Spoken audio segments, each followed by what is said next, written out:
vamos a hablar de nuestra práctica de tamizado y molienda.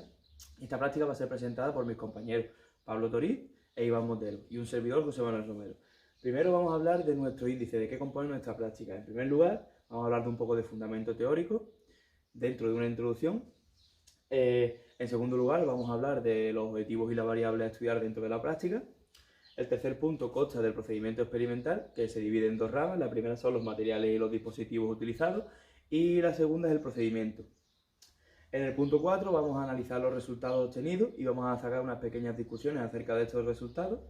Y por último vamos a hablar de las conclusiones, que también las hemos dividido en dos ramas. Están las propuestas de mejora y las condiciones óptimas a trabajar. En primer lugar voy a explicar el fundamento teórico, y es que con la reducción de tamaño, ¿qué es lo que queremos conseguir nosotros? Pues nuestro objetivo es aumentar la superficie de contacto de las partículas, que nos va a favorecer a distintos procesos dentro de la industria, como puede ser, nos favorece a la lisificación, una mejora de mezclado de sólidos, mejora de separación de sólidos y, por ejemplo, también mejoras en las especificaciones comerciales. Esta reducción de tamaño, ¿cómo se realiza? Pues se realiza a través de un proceso de molienda. Este proceso de molienda, nosotros hemos distinguido entre molienda libre y molienda estrangulada, que son los que vamos a utilizar en la práctica, y estas dos moliendas encajan dentro de la clasificación de la alimentación, es según la alimentación, clasificación de la alimentación. Y el proceso de molienda lleva consigo unas fuerzas aplicadas según el tipo de molino, etc. Estas fuerzas que nosotros distinguimos son compresión, cizalla, impacto, flexión, tensión y corte.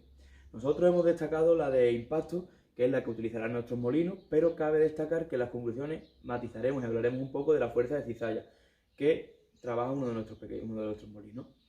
A continuación, una vez que realizamos la molienda, nosotros necesitamos comparar esos resultados. ¿Y cómo los comparamos? Pues los comparamos a través de un tamizado.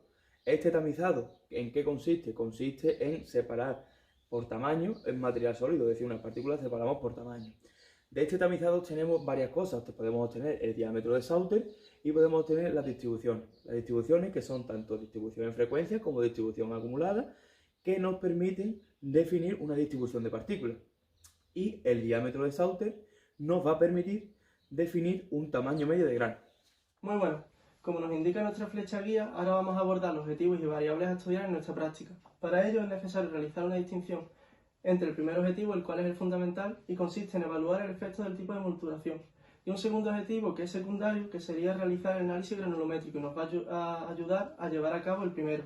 Como anteriormente dijo mi compañero Romero, en el laboratorio hay un equipo de molienda libre y otro de molienda estrangulada, por lo que será necesario realizar 4 experiencias. Las dos primeras corresponden a la molienda libre y se estudiará la influencia de la velocidad de rotación y del número de ciclos, mientras que la tercera y la cuarta corresponderían a la molienda estrangulada y se estudiarán las variables de cantidad de masa y de tiempo de residencia. Con el proceso experimental. Dentro del proceso experimental nos encontramos con el dispositivo experimental. Vamos a hablar de 3 dispositivos. Uno de los primeros es el tamizado, que como veis aquí es la columna de tamices, un total de 11 tamices, que si os habéis fijado en el tamiz número 11 aparece un asterisco.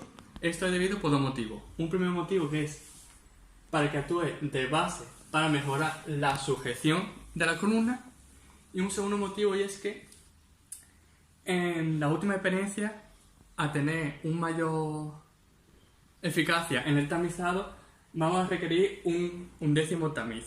En cambio, en las demás experiencias solo vamos a utilizar 10. Como vemos en la tabla, aparece la masa de los tamices, la luz de malla y una XUI. La XUI es un valor medio del límite superior y el límite inferior. El límite superior es el valor de la luz de malla del tamiz de arriba, y el límite inferior es la luz de malla del tamiz en el que nos encontramos. En el caso del tamiz número 2, el límite superior sería 1,8 y el inferior sería 1,18, que si hacemos un valor medio nos aparece el 1,49. Con respecto al primer tamiz, colocamos más que 1,8 debido a que no hay límite superior, con lo cual el tamaño de partícula retenido en ese tamiz va desde 1,8 hasta valores superiores. Los dos equipos son el equipo de Morena Libre, el Molino Martillo, de impacto que diga, y el molino de café o molino estrangulado. Con respecto a la Morena Libre, la alimentación se introduciría arriba y saldría por la boquilla, que para recoger esa partícula se colocaría un vaso debajo de la boquilla. Con respecto a la estrangulada, como se ve, se necesita una pequeña agitación para conseguir que la partícula no se acumule en las paredes y así conseguir un flujo continuo a lo largo de la cuchilla. Por otro lado, necesitamos caracterizar nuestro material. Nuestro material principal es la alimentación, que en nuestro caso es cloruro de sodio, como ahí viene puesto, y que se denomina comúnmente sal común. El cloruro de sodio es un material frágil, con una tensión de ruptura elevada y por lo tanto es muy difícil de deformar. Incluso a veces ni se deforma. Además hay que decir que para reducir el tamaño de esta alimentación se necesita dos tipos de fuerza. Una fuerza de cizaña y una fuerza de impacto. Además tengo que comentar una cuarta cosa que aquí no aparece, que es que antes de realizar cualquier experiencia necesitamos saber porcentajes de humedad presentes en la sal. Para ello mi compañero Pablo os va a explicar cómo se ha calculado la curva de secado en la siguiente diapositiva. Por otro lado, otro instrumento puede ser la balanza, en el cual nosotros hemos obtenido la masa de sólidos por cada tamiz, el cronómetro para calcular el tiempo de residencia, principalmente la estrangulada, una espátula para ayudar a la limpieza y una base vibratoria. La base vibratoria es, si vamos para atrás, la base vibratoria es este aparato de aquí, que lo único que sirve es para agitar la columna para mejorar el tamizado. Hemos determinado que el tiempo óptimo de vibración es 7 minutos porque hemos hecho varias pruebas y hemos visto que cuanto más tiempo se vibre no influye. Es un tiempo que no influyente en nuestra caracterización, con lo cual hemos obtenido un tiempo máximo de 7 minutos. A continuación damos paso al análisis y discusión de resultados. Como se dijo en la diapositiva anterior, nuestra alimentación, es decir, la sal común, se encuentra húmeda. Y este cierto grado de humedad va a producir aglomeraciones, que serán la causante de la baja eficacia o rendimiento de todos nuestros procesos. En esta primera imagen se ve reflejada cómo las partículas húmedas se incrustan en las paredes y se adhieren a ellas, siendo necesario limpiar el equipo posteriormente. En esta segunda imagen, que corresponde a la molienda estrangulada, encontramos depósitos hasta la parte superior del equipo. Y por último, en cuanto al tamizado, las partículas húmedas obstruyen los orificios, impidiendo de esta manera que las demás partículas sobrepasen el tamiz. Y para ello hemos construido esta gráfica en la que se ve reflejado perfectamente cómo la gran mayoría de partículas se quedan retenidas en el primer tamiz. Una vez expuestos los problemas que provoca la humedad de nuestra alimentación, nos damos cuenta que es fundamental y necesario realizar una curva de secado. Para ello hemos tomado una muestra de la bolsa de 25 kg de sal común que se encontraba en el laboratorio y la hemos introducido en el horno a una temperatura de 105 grados. De esta manera, a medida que iba pasando el tiempo, hemos ido viendo cómo se reducía su masa y hemos podido construir la primera tabla. Y de esta hemos concluido a construir la segunda, en la que se representa la humedad en gramos de agua partido de gramos de sólido seco con respecto al tiempo, tomando finalmente un tiempo óptimo de secado de 25 minutos. Bueno, pues vamos a seguir con los resultados y discusión. En este caso vamos a calcular los datos necesarios, los parámetros necesarios referidos a la alimentación seca. Aunque estos cálculos se harán para caracterizar todas las distribuciones de tamaño. Antes de todo necesitamos los datos experimentales, que como veis la primera columna ya está colocada en la parte del tamizado y una cuarta columna que es la masa de sólido. La masa de sólido se ha calculado mediante la diferencia de la masa total en el tamiz menos la masa del tamiz vacío. Haciendo esa diferencia se obtiene la cantidad de la masa de sólido. Con toda esta masa de sólido ya se puede realizar los cálculos necesarios. ¿Cómo se ha hecho estos cálculos? Pues mediante este esquema. Primero de todo se ha calculado el porcentaje de M sub I, que, si os dais cuenta, la diapositiva anterior está representada como Fm minúscula. Este porcentaje de M sub I se calcula con la masa del sólido que hay en un tamiz entre el total. Si os fijáis en la diapositiva anterior, la masa total era 48,1, con lo cual la masa que hay en un tamiz entre 48,1. Si representamos todos los el porcentaje de M sub I en una gráfica, obtenemos la distribución de frecuencia, que en la diapositiva siguiente vamos a tener un ejemplo. De igual manera, vamos a explicar en la diapositiva siguiente la acumulada en masa. Con el porcentaje de M sub I o Fm minúscula se calcula el número de partículas. Con el número de partículas mediante esta expresión se calcularía, que es muy fácil, que sería el porcentaje de M sub I por el sumatorio de la masa sólido partido de X sub I de una tamiz al cubo, se obtenía el número de partículas correspondiente a ese tamiz. De igual manera se puede calcular el tanto por ciento o el tanto por 1, y una vez calculado todo el porcentaje de M sub I, se calcularía el diámetro de Sauter. El diámetro de Sauter es un diámetro medio para caracterizar nuestras partículas. Como he dicho anteriormente, os iba a poner un ejemplo de distribución frecuencia y un ejemplo de distribución acumulada. La de frecuencia no es más que colocar todos los porcentajes de M sub I en una gráfica con respecto al X sub I. Y la distribución acumulada no es más que un ejemplo rápido. Por ejemplo, en el tamiz número 4, su acumulada sería la suma del porcentaje de M sub I desde el tamiz número 1 al número 4.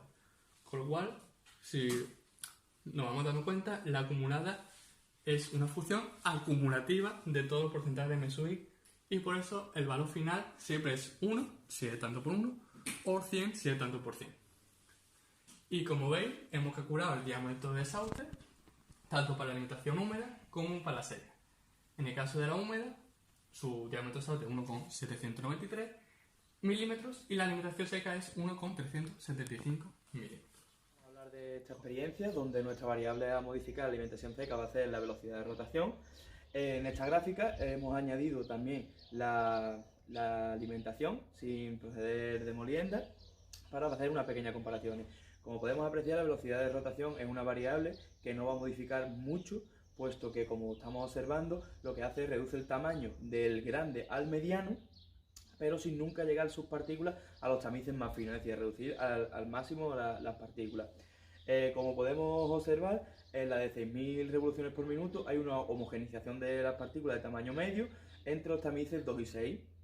Y también podemos observar que a medida que vamos bajando las revoluciones por minuto, ¿qué vamos a provocar? O provocamos un aumento en el tiempo de residencia. Este tiempo de residencia va a provocar que nuestras partículas sean más finas, por lo cual, al ir bajando un poco las revoluciones por minuto, nuestras partículas van a ser algo más finas. Esto lo podemos corroborar con el diámetro de Sauter, donde vemos que es una variable que no nos va a afectar demasiado, porque vemos la gran semejanza que tiene los diámetros de Sauter de cada experiencia, de cada revolución. A continuación vamos a hablar de la segunda experiencia en alimentación seca, que es variando el número de ciclos. A medida que aumentamos el número de ciclos, vamos a conseguir un tamaño de partículas más fino, que se van a ir quedando ya entre los tamices 4 y 8, es decir, vamos a homogeneizar partículas más finas. Aquí se notan ya muchos más cambios, por ejemplo, en el diámetro de Sauter, en el cual vemos cómo hay una gran diferencia, pero centrándonos en la gráfica, vemos cómo en la de un ciclo se queda todo entre el primer y el tercer tamiz, con lo cual nos da dando a ver que es una distribución bimodal. Después, en el número de 3 ciclos, vemos cómo ya esta va reduciendo un poco más sus partículas a tamaño más fino, y en la de 5 ya partículas mucho más finas. Esto lo corroboramos con el diámetro de Sauter y vemos también cómo es verdad eso de que a mayor número de ciclos, menor tamaño de partículas, porque en nuestra distribución acumulada vemos cómo la de 5 ciclos siempre está por encima de la de 3 y la de 3 siempre está por encima de la de 1, con lo cual al mayor número de ciclos, menor va a ser tamaño medio de grano y menor y más fina va a ser. En esta tercera experiencia llevada a cabo con el molino de café, es decir, en molina estrangulada, vamos a estudiar la influencia de la variable cantidad de masa, de manera que el tiempo de residencia lo hemos dejado constante e igual a 1 minuto. Para ello hemos construido estas dos gráficas de distribución en frecuencia y distribución acumulada y la tabla de diámetro de Sauter.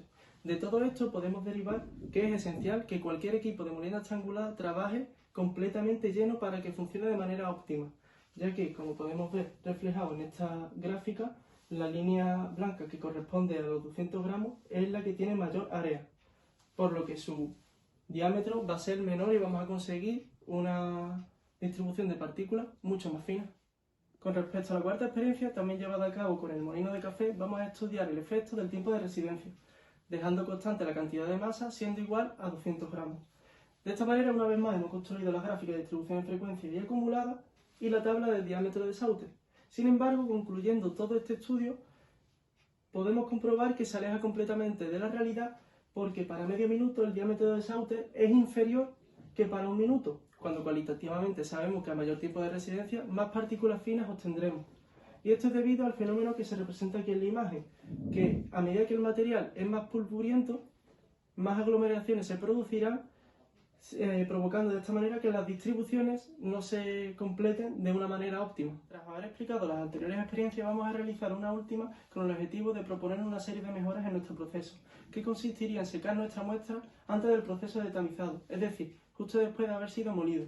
Para ello hemos construido la gráfica de distribución en frecuencia y distribución acumulada y también hemos incluido la tabla del diámetro de Sauter. Con respecto a la distribución en frecuencia, vemos como la línea naranja, que corresponde a no haberla secado antes del tamizado, tiene la gran mayoría de partículas gruesas, mientras que la línea blanca, esta distribución se desplaza hacia la izquierda, indicándonos de esta manera que la gran mayoría de partículas son finas. En la distribución acumulada podemos ver que el área de la línea blanca es infinitamente mayor con respecto a la línea naranja y de esta manera lo hemos reflejado en el diámetro medio de nuestra distribución, en el cual, tras haber sido secada antes del proceso de tamizado, es mucho menor que sin haberlo secado. Bueno, ahora en las conclusiones vamos a hablar de las condiciones óptimas dentro de cada molino y nosotros lo que intentamos conseguir como objetivo es las partículas lo más finas posible, por lo cual las condiciones óptimas dentro de los dos molinos que hemos utilizado son en el molino de impacto una velocidad de rotación de 4.000 revoluciones por minuto, puesto que es una variable, como hemos explicado ya, que no hacía que no afectaba tanto, y en el número de ciclos hemos elegido cuatro números de ciclos, un número intermedio entre 3 y 5, donde ya ahí vimos que el diámetro de Sauter no variaba mucho, por lo cual hemos cogido ese número intermedio. En el molino de café, lo que hemos hecho, hemos cogido la masa total que cabía dentro del molino, que son unos 200 gramos, esa sería la masa óptima, y hemos, en el tiempo de residencia, vemos cómo a mayor tiempo de residencia mayor va a ser la energía utilizada, por lo cual esta balanza lo que nos dice es que tenemos que conseguir el tiempo de residencia que equilibre una energía, por lo cual que tanto el tiempo de residencia como la energía estén equilibrados para conseguir una mayor eficacia. Como diapositiva final hemos querido realizar una visión general de nuestra práctica, proponiendo una serie de conclusiones tanto para un equipo como para otro.